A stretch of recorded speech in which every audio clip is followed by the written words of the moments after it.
రోజాలాగా ఎక్కడ బహిరంగంగా అవినీతి అక్రమాలు మేము చేయలేదు, అయినా కానీ మాకు టికెట్ నిరాకరించి రోజాకి ఇచ్చాడని చెప్పి చాలా మంది బహిరంగంగానే విమర్శించారు. సరే, రోజా ఎలా గెలుస్తుందో మేము కూడా చూస్తామని చెప్పి రోజా నియోజకవర్గంలోని దాదాపు 7-8 మండలాలకు చెందిన నేతలందరూ కూడా ఏకతాటి మీదకి వచ్చారు.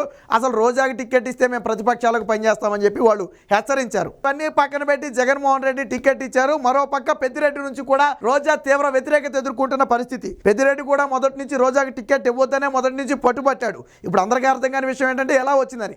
సరే, అంతా బాగానే ఉంది. టికెట్ తెచ్చుకున్న తర్వాత మరి ఎన్నికల సందర్భం కాబట్టి 5 ఏళ్ల పాటు బయటకు రాకుండా దోచుకోవడం మీద దృష్టి పెట్టిన రోజా ఇప్పుడు బయటకు వచ్చి ఓట్లు అడగటం మీద దృష్టి పెట్టింది.